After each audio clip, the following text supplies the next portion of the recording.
Olá, tudo bem com você? Eu sou a Carol Ibanes, sou psicóloga, coach integral sistêmica, diretora de vendas independente e eu tô aqui para compartilhar um pouco contigo sobre liderança. Como assim liderança, Carol?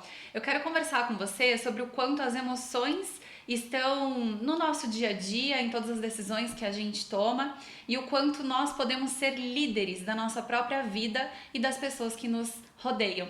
Então, liderança não é algo que a gente desenvolve, que a gente ocupa somente quando ocupamos um lugar de chefe ou um espaço de líder dentro da empresa onde a gente trabalha. Liderança é algo que a gente desenvolve ao longo da nossa vida e que nos ajuda muito a atingir os nossos objetivos. Mas antes de falar um pouco mais sobre isso, eu vou trazer para vocês um dilema. É o dilema do bonde. Vocês estão vendo uma imagem onde tem um trilho e um bonde. E esse bonde ele vai atropelar 5 pessoas que estão amarradas fortemente ao trilho. Você é a pessoa que está ali naquela alavanca. E você tem uma decisão a ser tomada. Você pode puxar essa alavanca de forma que esse bonde ele vai desviar o caminho e vai matar apenas uma pessoa e não 5. Qual é a tua decisão? Quando você está diante dessa situação, você puxa a alavanca ou não? Talvez você tenha respondido que você puxa a alavanca ou não, mas agora eu vou trazer uma variação desse dilema. Em vez de uma alavanca, você está agora em cima de uma ponte e existe uma pessoa na sua frente, você pode empurrar essa pessoa, então ela vai cair no trilho e novamente vem o bonde, vai matar 5 pessoas que estão amarradas ao trilho. Mas se você empurrar essa pessoa que está em cima dessa ponte, você vai impedir que o bonde mate 5 pessoas. Então, em vez de matar 5, vai matar apenas uma, que é essa pessoa que você está empurrando de cima da ponte. E agora, qual é a tua decisão? Você empurra essa pessoa ou não? Talvez na primeira opção você me respondeu que você puxaria a alavanca. E na segunda, na variação desse dilema, você me respondeu que você não empurraria a pessoa. Por que a diferença? Se fosse um robô tomando essa decisão, ele tomaria a mesma decisão nas duas situações. Ele puxaria a alavanca e ele empurraria a pessoa, porque ele estaria fazendo talvez ali um cálculo matemático, né? Onde ele estaria tirando a vida de uma pessoa, mas 5 pessoas estariam sobrevivendo.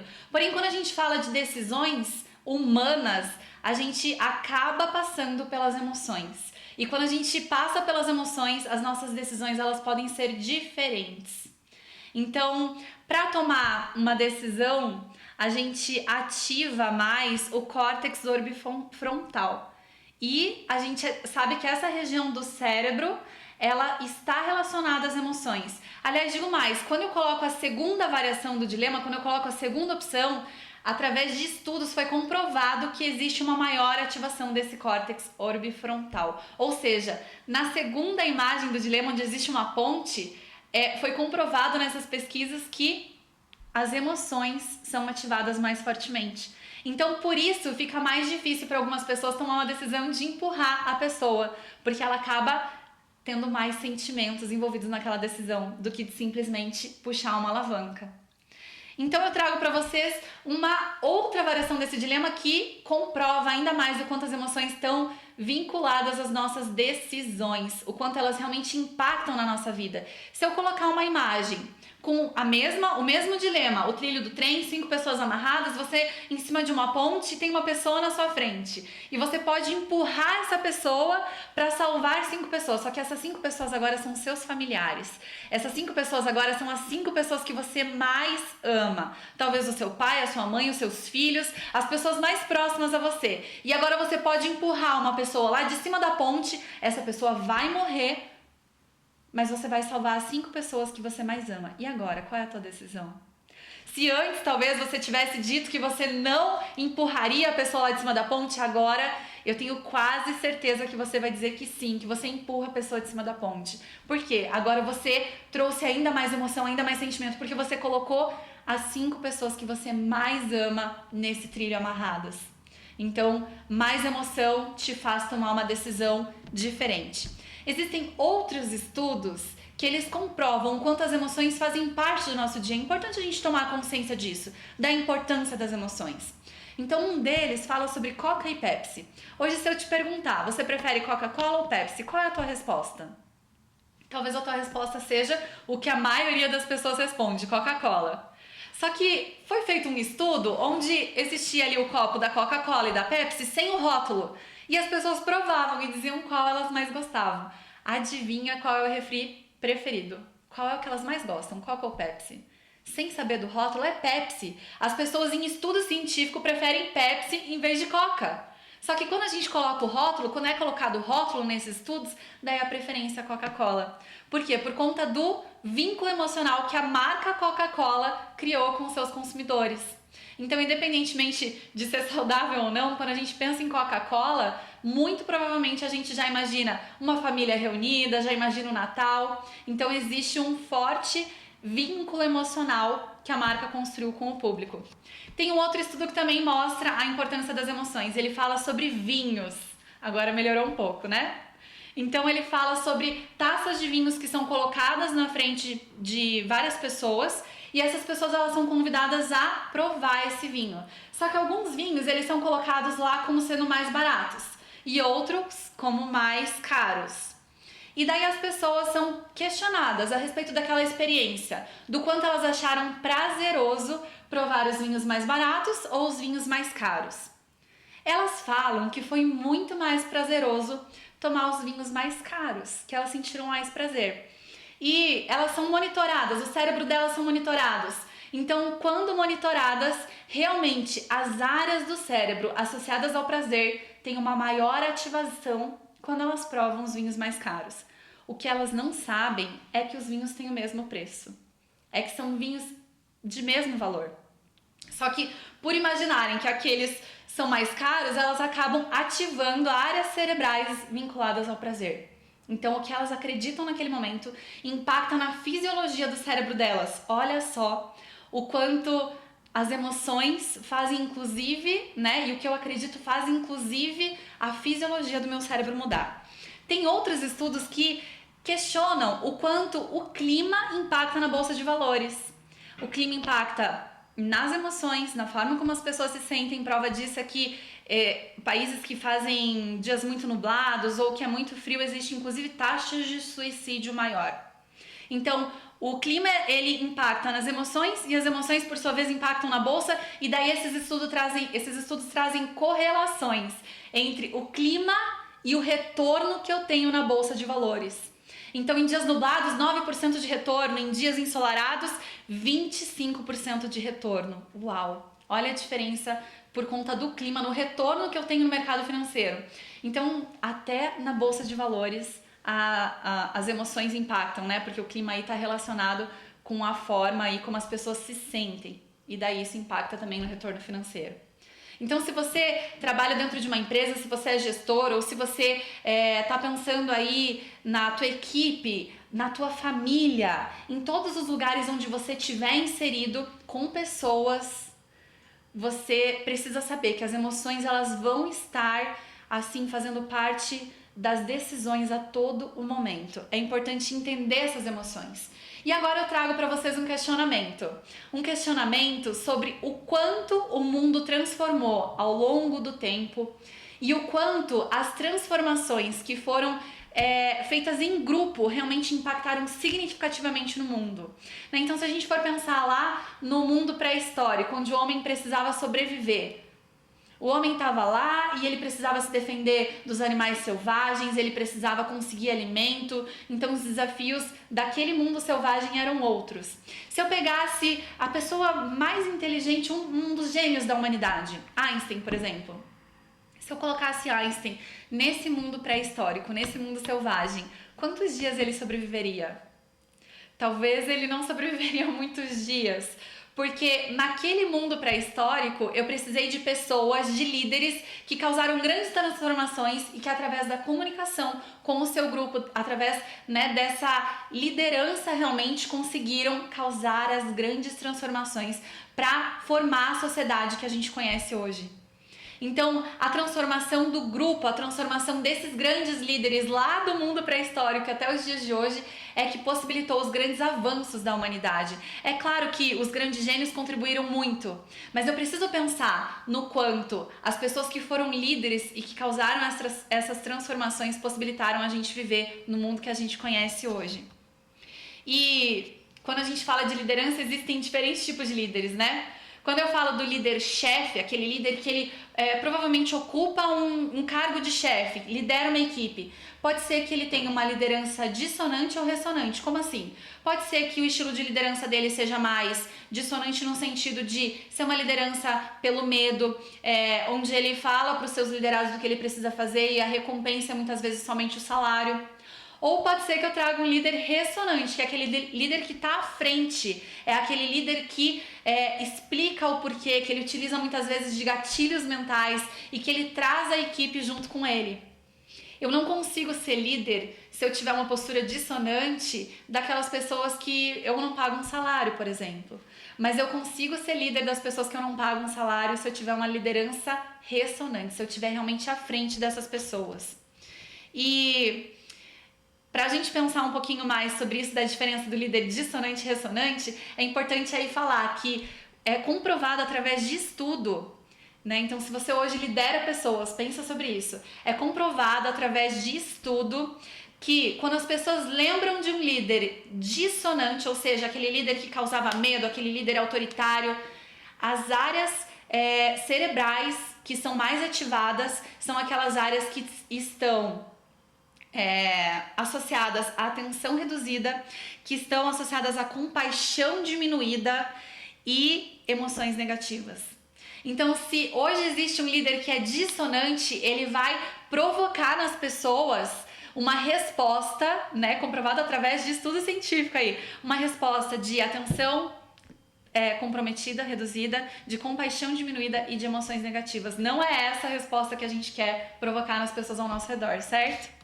Então eu trago um pouco mais para vocês sobre o que a gente pode trazer de elemento que vai realmente nos permitir ser melhores líderes. E um desses elementos, com certeza, é a confiança.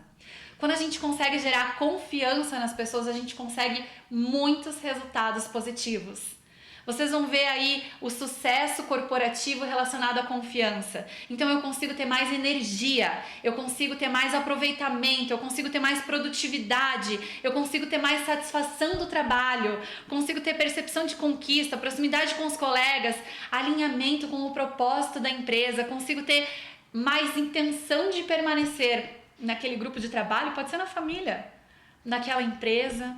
Eu consigo ter pessoas que recomendam a empresa e eu consigo diminuir o estresse, diminuir o burnout, a vontade de ir embora, o esgotamento físico, o esgotamento mental.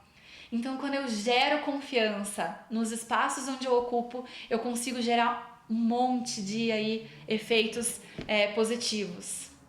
Para pensar um pouco mais sobre liderança, eu posso inclusive pensar nas pessoas durante a história que conseguiram gerar essa confiança, que conseguiram ter uma liderança ressonante. E uma dessas pessoas foi Alexandre o Grande.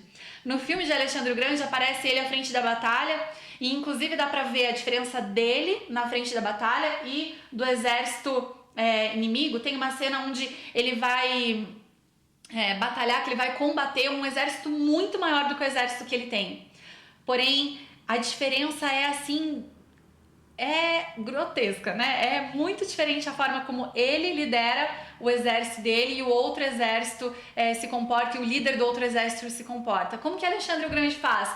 Ele conhece os liderados dele, ele fala com cada um, ele lembra das histórias, ele olha no olho, ele realmente está à frente da batalha, dá pra ver que ele vai antes de todos os outros. Hoje você como líder, você se comporta dessa forma, você vai à frente, você está à frente da batalha?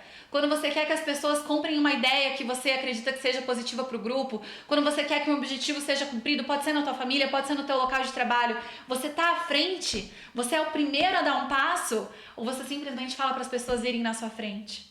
Porque é muito diferente a confiança que você consegue gerar se você vai à frente, se você conhece a tua equipe, se você conhece a tua família, se você conhece as pessoas que estão contigo. O quanto você conhece as pessoas que estão contigo para que vocês possam juntas atingir aquele objetivo. Tem um outro exemplo de liderança que daí pra mim é o maior de todos, que é Jesus Cristo. E quando eu trago Jesus Cristo, eu nem entro muito na questão religiosa, eu tô falando de história. Quando a gente fala de Jesus Cristo, a gente fala de um cara que dividiu o calendário antes de Cristo e depois de Cristo. Então não tem como não dizer que ele foi um cara importante. E se eu for comparar ele com os faraós, por exemplo, eu vejo o quanto a liderança dele era diferente. Porque o faraó era o cara que mandava 100 mil homens por 25 anos construírem pirâmides enormes. 100 mil homens por 25 anos construírem pirâmides enormes. E ele fazia isso para quê? Para que ele fosse colocado lá quando ele morresse. Então era uma liderança, ele escravizava as pessoas para ele. Ele fazia com que as pessoas trabalhassem por 25 anos, 100 mil homens trabalhando, a força de 100 mil homens trabalhando só para ele. Agora, pro outro lado, né, aí encontra proposta, né, a liderança de Jesus Cristo. Então eu tenho a liderança do faraó, que é uma liderança para ele, e eu tenho a liderança de Jesus Cristo, que é uma liderança do servir. Jesus Cristo se colocava a serviço das pessoas. Ele olhava nos olhos, ele conhecia, ele contava histórias, ele estava junto com o povo. Ele estava ali para servir. O quanto você hoje, na sua vida, busca com que as pessoas façam as coisas para ti. Construam as pirâmides para que você seja colocado lá, para que você, enfim, seja engrandecido, ou o quanto você serve as pessoas, o quanto você serve a tua equipe de trabalho, o quanto você serve a tua família, o quanto você se coloca realmente a serviço, como Jesus Cristo se colocava quando ele estava entre a gente, né? Então, como é importante a gente pensar em como a gente se posiciona como líder, qual é o nosso estilo de liderança? E a gente é líder em todos os momentos, em todos os momentos. Agora tem gente que vai olhar para tudo isso que eu tô falando e vai pensar, não, mas eu não sou líder, eu não sou um bom líder, não, porque eu não sirvo para pensar sobre essas coisas, eu sou de exatas, eu sou um gestor talvez, mas não, a minha parte é a parte técnica, eu não tenho tempo para pensar sobre essas coisas. Ou tem gente que vai falar talvez, não, mas é que eu sou ariana, eu sou leonina, então eu tenho um perfil assim ou assado, aquela síndrome de Gabriela, né? Eu sou assim, nasci assim, sempre vou ser assim. O quanto de historinha você tem contado para você mesmo que tem te impedido de ser um líder melhor, de ser uma pessoa melhor? Não existe isso de eu sou assim, eu sempre vou ser assim, a não ser que você decida não evoluir, não se desenvolver. Porque aí eu vou te falar uma coisa, se você pegar a tua mão assim, pega a tua mão assim e traz aqui pro ladinho, né? Aqui pro lado, abaixo da cintura. E agora aperta, abarca e segura assim, vê o que cabe dentro da tua mão. Tá vendo isso que você tá sentindo agora? Isso é exatamente o que você merece. Como assim? Bom, se você fez assim com a sua mão, colocou aqui do lado e pegou bastante gordurinha, né? Então é exatamente o que você merece, porque é resultado do que você comeu, deixou de comer, do exercício que você fez ou deixou de fazer.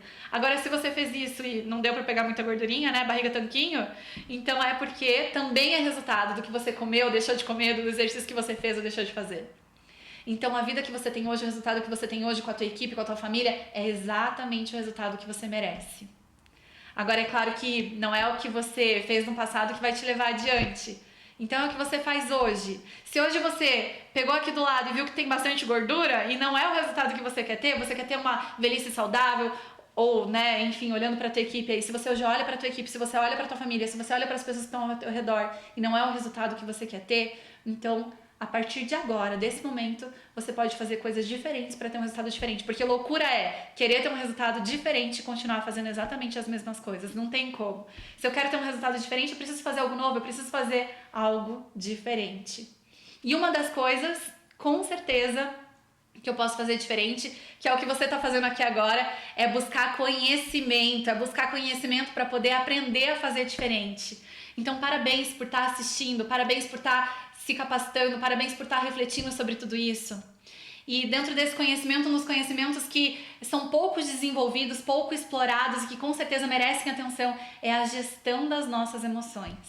É a gestão de tudo isso que a gente sente, porque como eu falei lá no começo, as emoções elas estão ali em todas as decisões que a gente toma, em todas as decisões que as outras pessoas tomam também. Então eu preciso entender de emoções.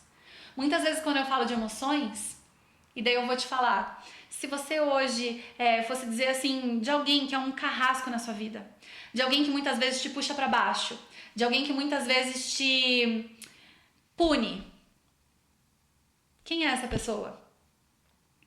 Talvez essa pessoa seja algo que você vê quando você olha dentro do espelho.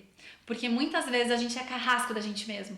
Muitas vezes a gente coloca culpa, eu coloco vergonha na minha vida e eu acabo sendo carrasco de mim mesma. Só que essas emoções de culpa, de vergonha, lá no cone das emoções, elas são emoções que têm uma frequência em hertz muito baixa. Então eu preciso entender desse cone das emoções, eu preciso entender dessas emoções que me puxam para baixo, para que eu não seja carrasco de mim mesma, para que eu aprenda a me cobrar na medida certa. Então existe, por exemplo, o sentimento de culpa. Quantas vezes você se sente culpado no teu dia a dia? Daí você olha pra tudo isso, pra gordurinha ali na barriga, pra tua equipe, pra tua família, e você se sente culpado. Quantas vezes você se sente culpado no teu dia a dia? Daí eu vou te falar que a culpa ela não é um sentimento que tem uma frequência alta, que te eleva. Olha ali no cone das emoções, ela é a segunda, depois da vergonha, que tem uma frequência menor. Então, eu posso te ensinar, eu posso te mostrar, a gente pode trocar ideias sobre o como fazer uma melhor gestão dessas emoções, como por exemplo o sentimento de culpa. A emoção da culpa. Se eu sinto culpa, eu posso trocar pela responsabilidade.